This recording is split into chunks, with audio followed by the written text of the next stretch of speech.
Hey everyone, welcome back to Corporate Decoder, the place where we try to find financial fairy tales and instead often find financial fables. Today we're looking at a company that's extending its deadline to find a business partner, kind of like someone asking for more time on a date. Let's dive into what that means for TL, Juckers Incorporation. So what's happening here is pretty straightforward.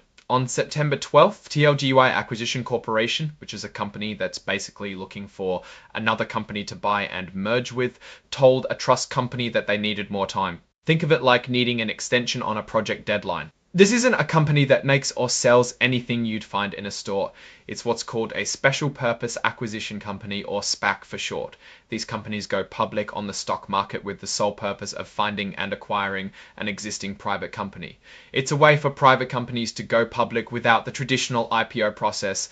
Now, TLGY is incorporated in the Cayman Islands. This is a common practice for many companies, especially SPACs, for various legal and financial reasons. But it doesn't really change the core business operation we're interested in. They've checked a box saying they are an emerging growth company. This means they can follow some lighter reporting rules than more established companies, which is typical for companies at this stage of development, or SPACs specifically.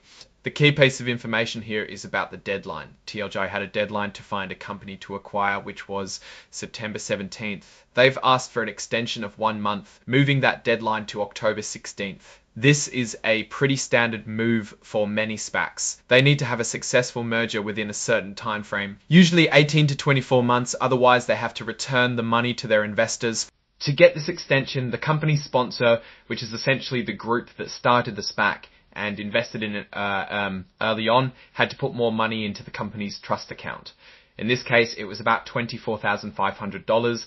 This shows the sponsor's commitment to finding a deal. It's a small amount in the grand scheme of things, but it's the mechanism that allows them to buy more time. Now, you might be wondering why they need the extension. Finding the right company to merge with can take time. SPACs often need to navigate complex negotiations, due diligence, and regulatory approvals. It's not a quick process, and sometimes market conditions or the availability of good target companies can slow things down. An extension like this is a sign that they are actively working on a deal but haven't finalized it yet.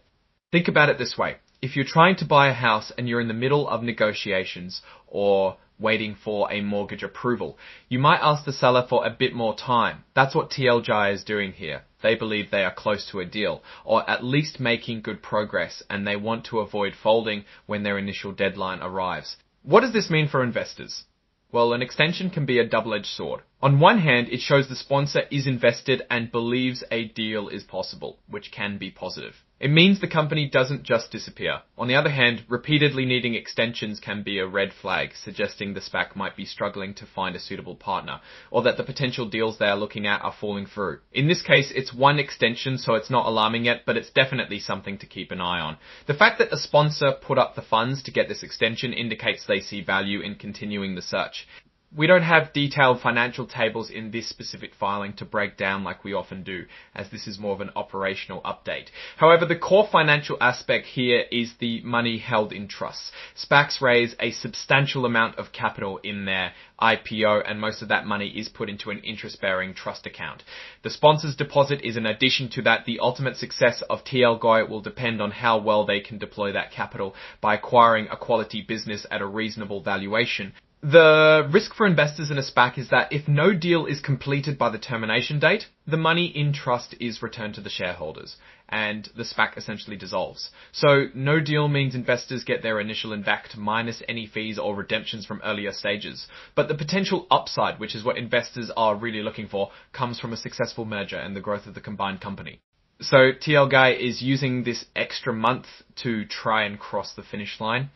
We'll be watching to see if they can announce a merger by October 16th. The market for SPACs has been quite dynamic, and successful mergers can lead to significant gains for early investors, but the path there is often uncertain. Now, looking at the bigger picture for TLGY and companies like it, the extended transition period for accounting standards is a common practice that allows them to get their bearings before adopting new, more complex rules. It's a nod to the fact that they are still building their operational and financial reporting infrastructure. This filing is essentially an announcement confirming that TLGY is doing what it needs to do to stay in the game to find that merger. The sponsor's commitment through the deposit is the key takeaway here, showing they have faith in their ability to find a target company. To wrap up, TLGY Acquisition Corporation has bought themselves another month to find a business to merge with. They did this by having their sponsor deposit a relatively small amount of money to extend their deadline from September 17th to October 16th. This is a pretty standard maneuver for SPACs that are still in the deal finding phase. So what's my take on TLGY? Well, this is a pure SPAC story right now. Their inherent value is tied entirely to their ability to find and successfully merge with an operating company. The sponsor's willingness to fund an extension is a positive sign, indicating they haven't given up and likely believe they're onto something. However, the SPAC market has seen its ups and downs, and many SPACs have struggled to find attractive targets or have seen their stocks and downs, and many SPACs have struggled to find attractive targets or have seen their stocks and downs, and many SPACs have struggled to find attractive targets or have seen their stock prices decline significantly after merging. The key risk here is time. If they can't find a deal, the clock runs out and investors get their money back, but without the potential for a big win. The opportunity, of course, is a successful merger. With a company that has strong growth prospects, we'll need to see the details of any future merger to truly assess TLGY's future. Alright, that's our brief on TLGY Acquisition Corporation. What do you think about SPACs and their extended deadlines? Let us know your thoughts in the comments below. If you found this breakdown helpful, give this video a thumbs up and make sure you're subscribed for regular dives into company filings. Also, come join the conversation on our Discord server. The link is in the description. Thanks for watching, and we'll see you in the next decode.